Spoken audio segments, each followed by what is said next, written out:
IPL Indian premier league চলছে, T Sports আপনারা সরাসরি দেখতে পাচ্ছেন। সানরাইজার্স হায়দ্রাবাদকে নিয়ে গত মৌসুম থেকে প্রচুর কথা শুরু হয়েছে।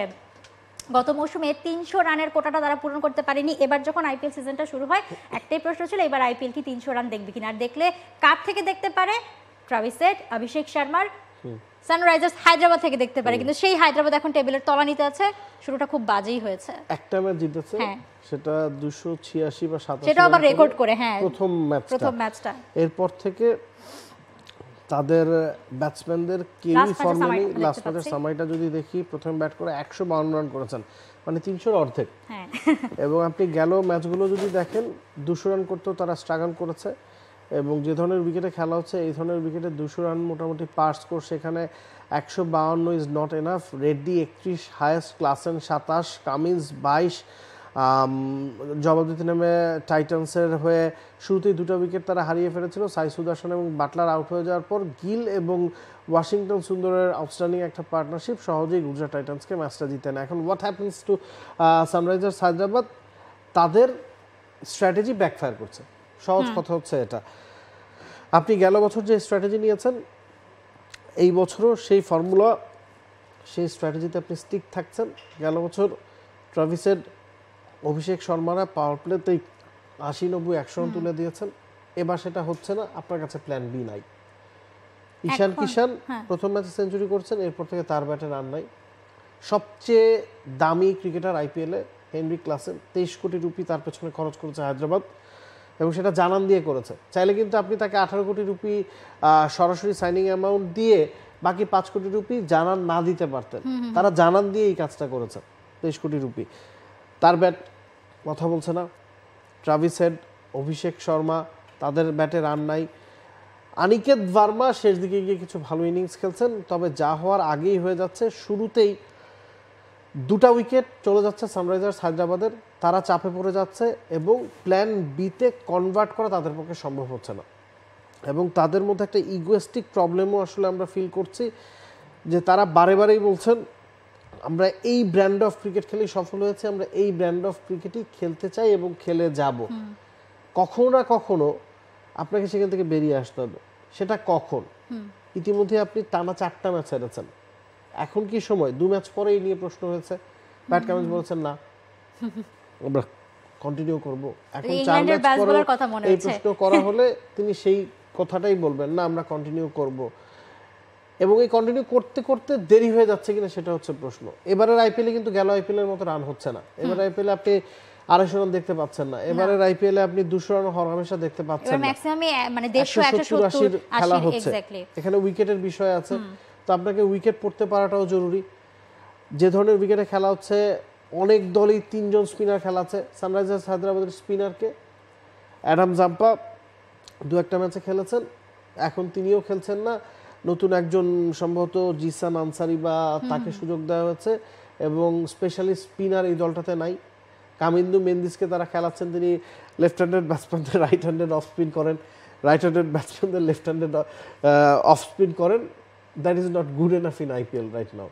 তাদের প্রপার স্পিনার নাই। প্যাট কামিন্সের ইকোনমি 10-এর উপরে, মোহাম্মদ শামির ইকোনমি 10-এর উপরে, এবং এই দুজনের পেছনে প্রায় 28-30 কোটি রুপি খরচ করেছে সানরাইজার্স হায়দ্রাবাদ। তাদের কিছুই হচ্ছে না।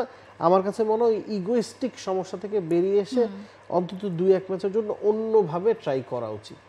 মানে ওই যে বলছিলাম যে ইংল্যান্ডের ব্যাসবল যখন আসলে ক্লিক করে না, তারা যখন আসলে না আমরা খেলেই যাব, মানে ঘাড়তারামি টাইপের আর কি, যেটা সহজ বাংলায় ঘাড়তারামি বলে। সানরাইজার্স হায়দ্রাবাদ আসলে সেখান থেকে বের হচ্ছে না। তবে মোহাম্মদ সিরাজের কথা বলতে হয়, কারণ গতকাল তো ক্যারিয়ার সেরা বোলিংটা তিনি করেছেন, দুর্দান্ত, এবং তিনি আসলে ভেঙে দিয়েছেন হায়দ্রাবাদকে।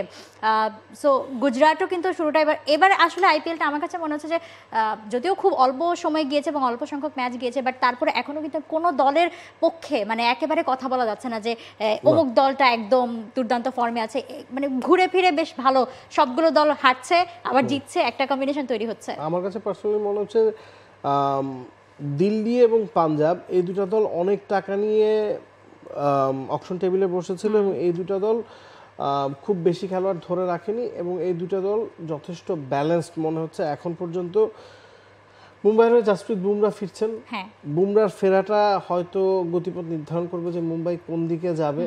চেন্নাই স্ট্রাগল করছে, লখনউ তাদের পেস ডিপার্টমেন্টের বেশিরভাগই মিস করছে।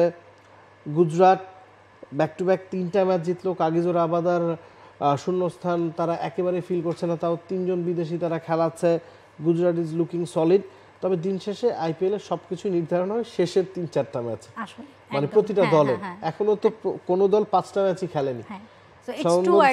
হায়দ্রাবাদ খেলেছে 10 ম্যাচের পরে গিয়ে আপনি এই ইকুয়েশন মেলাবেন, এখন মেলানোটা টু আর্লি। সেটাই, যেমন গতবার আমরা দেখেছি যে আরসিবি মানে টানা কতগুলো ম্যাচের টুর্নামেন্ট থেকে বিদায় মানে হয়ে যাচ্ছে, সেই লাস্ট একটা ম্যাচে এসে ঘুরে দাঁড়িয়ে একদম টপ 4-এ চলে গেল। তো আজকে ম্যাচ রয়েছে আইপিএল এ একমাত্র মুম্বাই ইন্ডিয়ান্স, এবং মুম্বাই ইন্ডিয়ান্সের কথা হচ্ছিল যে বুমরাকে নিয়ে। মুম্বাই ইন্ডিয়ান্সও ঠিক একই অবস্থায় রয়েছে, তারা 4টা ম্যাচের মধ্যে 3টাই হেরেছে। একটা ম্যাচ ছিল তাদের ঘরের মাঠে ওয়াংখেড়েতে, সেই ম্যাচটাই তারা জিতেছে। আজকে আবার ওয়াংখেড়েতে খেলা, এবং সবচেয়ে বড় খবরই এটা হচ্ছে যে বুমরা ফিরছে। বুমরা কি তাহলে আসলে সেই ভাগ্যটা ফেরাতে পারবে কিনা, সেই সাথে বুমরার সাথে সৌভাগ্যটা ফিরবে কিনা? অনেক কিছু বুমরার উপর নির্ভরশীল, নো ডাউট অন দ্যাট। এবং রোহিত শর্মা এই ম্যাচে ফিরছেন, গেল ম্যাচটা মিস করেছেন। তবে মুম্বাইয়ের সমস্যাটা অন্য জায়গায়। আপনি যদি নামে ভারে বা শক্তিমত্তায় এই দলটাকে অন্য যে কোনো দলের সাথে কম্পেয়ার করেন, ইন্ডিয়ান ন্যাশনাল টিমের বা সুপারস্টারদের বেশিরভাগই এই দলটাতে আছে। তারপরও কেন তারা স্ট্রাগল করছে? কারণ এই দলটার মধ্যে কিছু অসন্তোষ আছে, কিছু ঝামেলা আছে হার্দিক পান্ডিয়ার ক্যাপ্টেন্সি নিয়ে। গেল ম্যাচেও সেটার চিত্র কিন্তু আমরা টিভি স্ক্রিনে দেখেছি। যখন তিলক ভার্মাকে 19তম ওভারে উঠিয়ে নেওয়া হয়, তিলক ভার্মা খুশি ছিলেন না। তিনি খুশি নাই থাকতে পারেন। মহেলা জবর্ধনা বলেছেন, হ্যাঁ এমন দিন আসে যখন আপনার ব্যাটে বল লাগবে না, তখন আপনি এই কাজটা চাইলেই করতে পারেন। এখন কথা হচ্ছে হার্দিক পান্ডিয়া শেষ ওভারে মিচেল স্যান্টনারকে তো কোনো স্ট্রাইক দেননি, তাহলে তো তিলক ভার্মা থাকতে পারতেন। এবং হার্দিক পান্ডিয়া ফিনিশ করতে পারেননি, এবং সূর্যকুমার যাদবকেও খুব বেশি ডিসঅ্যাপয়েন্ট মনে হয়েছে ওই কলটাতে। এবং রোহিত শর্মা গেল পুরো মৌসুমটা জুড়েই ডিসস্যাটিসফাইড ওই ক্রিকেটটা খেলেছেন মুম্বাইয়ের হয়ে। ক্যাপ্টেন্সি নিয়ে সমস্যা আছে। রোহিত শর্মাকেই সবাই আসলে ক্যাপ্টেন মানতেন এই দলটায়, তাকে সরিয়ে দেওয়া হয়েছে। সূর্যকুমার যাদব যিনি ইন্ডিয়ান ন্যাশনাল টিমের ক্যাপ্টেন, তিনি আবার এই দলটার ক্যাপ্টেন না। মুম্বাই ইন্ডিয়ান্স অনেক টাকা খরচ করে হার্দিক পান্ডিয়াকে নিয়ে এসে তাকে ক্যাপ্টেন্সির দায়িত্বটা দেওয়া হয়েছে, এবং মনে হয়েছিল যে হার্দিক পান্ডিয়া গেল মৌসুমে যেই জায়গায় ভুলগুলো করেছেন সেগুলো শুধরে এই মৌসুমে ফিরবেন। গেল মৌসুমে তিনি নিজের মাঠেও সবচেয়ে বেশি দুধুনি খেয়েছেন, এবার কিন্তু সেটা হওয়ার কথা ছিল না। কারণ মাঝখানে তিনি যা যা জিতেছেন, T20 world cup, champions trophy, এবার কিন্তু তিনি দুধুনি পাচ্ছেন ব্যাপারটা তা না, সাপোর্ট পাচ্ছেন না তা না। তারপরও কোথাও যেন সুর কেটে গেছে, তাল লয় মিলছে না, এরকম একটা ব্যাপার কাজ করছে। আপনি যদি খেয়াল করে দেখেন, গেল 2টা ম্যাচেই মুম্বাইয়ের হারের পেছনে হার্দিক পান্ডিয়ার অবদান আছে। যেই সময় পান্ডিয়া নেমেছেন, গেল ম্যাচে 3 ওভারে 40 রান দরকার ছিল, এর আগের ম্যাচও 4 ওভারে 50-এর মতো দরকার ছিল। তিনি নামার পরে তাকে যে শুরু থেকে স্ট্রাইকটা দিতে হবে, স্ট্রাইক করতে হবে, সেই কাজটা কিন্তু তিনি করতে পারেননি। বলাতে গেল ম্যাচও কিন্তু তিনি পাস। এইজন্য সমালোচনার শিকার হয়েছেন যে লাস্ট ম্যাচে যখন তিলক ভার্মাকে রিটায়ার্ড আউট করে মানে উঠিয়ে দেওয়া হলো, তার আগের ম্যাচে তো হার্দিক পান্ডিয়ারও সেম অবস্থা ছিল, সেই ম্যাচে তিনি কেন উঠলেন না? কারেক্ট না, এগুলো প্রশ্ন উঠবেই। এখন কথা হচ্ছে কেউ যখন বিপদে পড়ে এগুলো নিয়ে প্রশ্ন তোলা হয়, আমার কাছে প্রশ্নগুলো খুব স্বাভাবিক মনে হয় না। তবে কোথাও তাল লয় সুর কিছুটা হলেও কেটেছে, এবং আইপিএল এর মতো মঞ্চে কোনো দল যদি নিজেদের সেরার 1 বিন্দু কম দেয়, সেটা প্রতিপক্ষ ঠিকই উসুল করে ছাড়ে। এখানে আপনাকে নিজেদের 99% দেওয়ার কোনো চান্স নাই, কোনো চান্স নাই। এবং একটা জিনিস খুব ইন্টারেস্টিং যে গত 2 বছর আইপিএল আমরা যেভাবে দেখেছি, মানে কাইন্ড অফ একতরফা, মানে রান হচ্ছে, এবং অবশ্যই এইবারও আমরা দেখেছি বোলারদের ক্ষোভ ঝাড়তে। বোলাররা বলছিলেন যে এটাকে আসলে ক্রিকেট না বলে শুধু ব্যাটিং বললেই ভালো হয়, শুধু ব্যাটিং বলে ভালো হয়। তবে এবার হয়তোবা একটু সেটা কমেছে। কারণ এবার এটা কমার পেছনে একটা কারণ আছে। কমার পেছনে কারণ হচ্ছে এবারও ব্যাটসম্যানরা বা দলগুলো আগের বারের কথা চিন্তা করে ব্যাটিং করছে, তারা পাওয়ার প্লে কাজে লাগাতে চাইছে। আগের বার যেটা হয়েছে, পাওয়ার প্লে বেশিরভাগ সময়ই প্রতিটা দল কাজে লাগাতে সক্ষম হয়েছে, এবার সেটা ব্যাকফায়ার করছে। শুরুতেই অনেকগুলো দলই উইকেট হারিয়ে ফেলছে, যেটা তাদেরকে বাকিটা সময়ের জন্য স্ট্রাগল করতে বাধ্য করছে, এবং সেই কারণে এবার কিন্তু হরহামেশা 200 রান হচ্ছে না।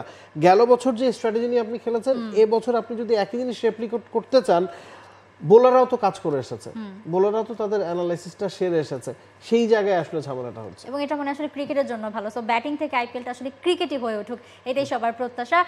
For more updates, subscribe to our YouTube channel and click on the bell icon. Follow us on Facebook and Instagram. Download T-Sports app to enjoy exciting games and highlights. Visit tsports.com.